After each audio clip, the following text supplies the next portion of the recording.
મારું નામ જગદીશભાઈ ધનજીભાઈ પ્રજાપતિ।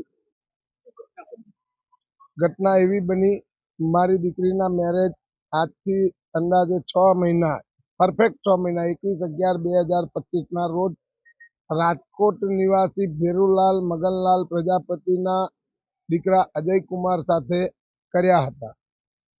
એના થોડા સમય બાદ જ એને ક્યાંક બહાર ડફેર ચાલતું હશે, તો એ ડફેરથી મારી નિકિતાને એના મોબાઈલમાં ફોટા જોઈ લીધા।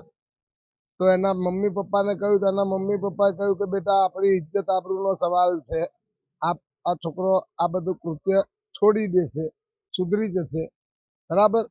પછી નિકિતા મારી ભોળવાઈ ગઈ અને એમની વાતોમાં આવી ગઈ, એટલે એણે મને પણ વાત કરી નહીં। પછી કરી, થોડા સમય પછી, મહિનો 15 દાડા નીકળવા દઈએ, પછી એ દીકરીને તો પણ ટોર્ચર કરતા હતા અને એણે ઉપરથી મને એવું કહ્યું, પપ્પા બધું સારું થઈ જશે, પણ એ લોકો સુધર્યા નહીં। એની સાસુ એને રોજ મતલબ કે ટોર્ચર કરતી હતી। ડેલી એને એવું કે તું જતી રહે, મારે નથી જોઈતી, તું તો પંચાયત ઠોકતી ફરે, એવું અમારી રાજસ્થાની ભાષામાં એવું કહે। પછી બીજી વસ્તુ એવી કે તું સોનાની હોય તોય મારે નથી જોઈતી, બરાબર, એવું બધું કહ્યું। જમાઈ રાજા ગમે ત્યારે વહેલા મોડા આવે, એના સાસુને ફરિયાદ કરે તો તારે કે એ બધી પંચાયત નહીં કરવાની, તારે કામ કરવાનું, ખાઈ પીને પડ્યું રહેવાનું, તને લાયા એના માટે જ છે, તું કાર્ડ મૂકીશું, તું નહીં જોઈતી મારે તો પેલી જ લાવવાની છે ઘરમાં, બરાબર। આવું વારંવાર મારી દીકરીને ટોર્ચર કરતા હતા। મને ભારતીય ન્યાય પ્રણાલી પર સંપૂર્ણ ભરોસો છે કે મારી દીકરીને જલ્દીથી જલ્દી ન્યાય અપાવે, એવી આ એક બાપની વિનંતી છે। આવું કેટલીક દીકરીઓ સાથે ચાલશે ને આવું ક્યાં સુધી ચાલશે? આવો અન્યાય દીકરીઓને ક્યાં સુધી વેઠવો પડશે? એના મમ્મી પપ્પા બધી જ વાતથી અવગત હતા, તો એમણે મારી સાથે દગો કર્યો, બરાબર। એ લોકોને પહેલેથી ખબર હતી કે અમારો દીકરો આવી રીતે છે, તો એ લોકોએ મને જાણ કે હવા સુદ્ધા બી આવવા દીધી નથી। એ તો મારી દીકરી હોશિયાર હતી, એટલે આ બધી વસ્તુની ખબર પડી એને।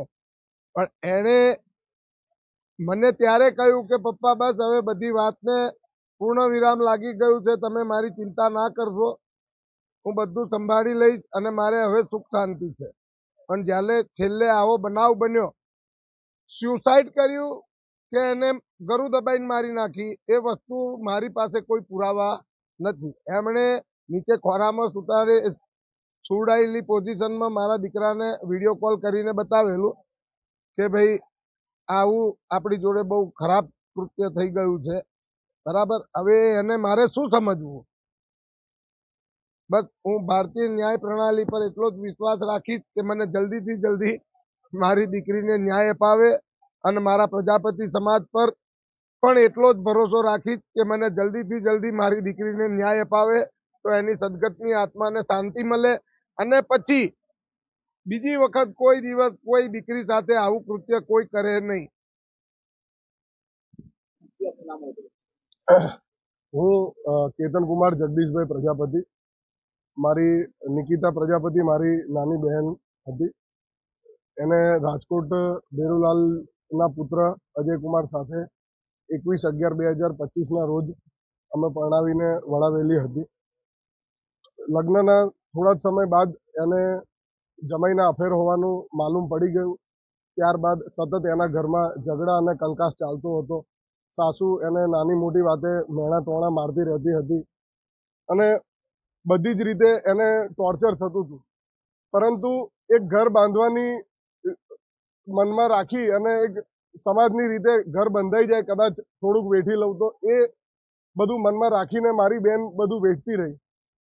અને જ્યારે છેલ્લા દિવસે એને આ બધી ઘટના બની, વધારે મોટો ઝઘડો થયો અને એણે આ જે બી કર્યું, હવે એ લોકોના કહેવા મુજબ ગળે ફાંસો ખાઈને આપઘાત કર્યો છે।